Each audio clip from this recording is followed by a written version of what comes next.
YSR Congress party మీద కక్ష ఉంటే రాజకీయంగా తీర్చుకోండి, వ్యక్తిగత వ్యవహారాల దగ్గరికి వెళ్ళొద్దు.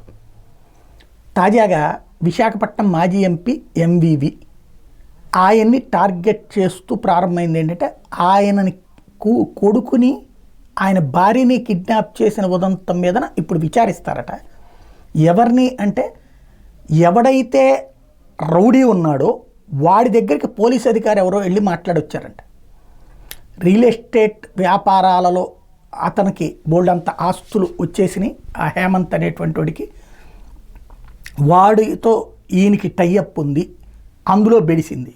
ఓకే, ఒకవేళ టైఅప్ ఉంది, బెడిసింది అనుకుందాం. బెడిస్తే కిడ్నాప్ చేయడాన్ని చట్టబద్ధం చేద్దామా?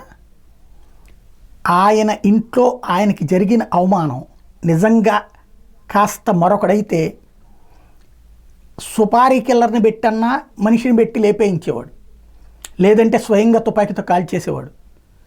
ఆయనకి అంతటి మానసిక క్షోభ.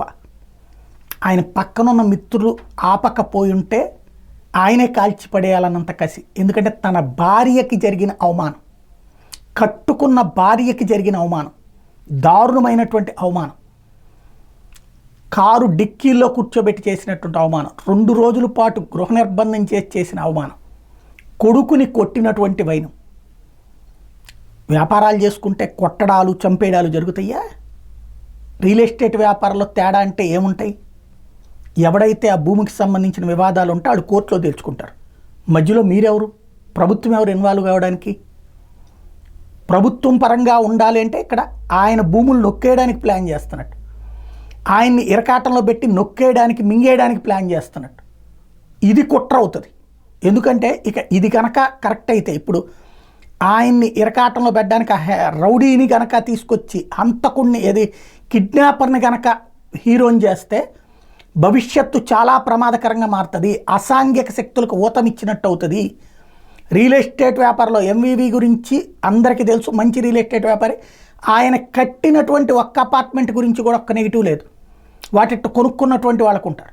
ఇప్పుడు తెలుగుదేశం పార్టీకి సంబంధించిన వాళ్ళు రియల్ ఎస్టేట్ వ్యాపారాలు చేస్తున్నారు. రేపొద్దున వీళ్ళ దానికి సంబంధించి రేపొద్దున ఏమవుతుంది?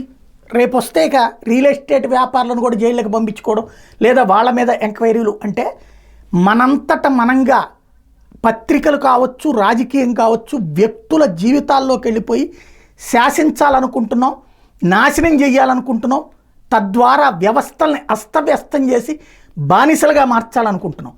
అత్యంత ప్రమాదకరమైన ఆటవిక రాజ్యం వైపుకి తీసుకెళ్తున్నాం. ఆలోచించుకోవాల్సింది.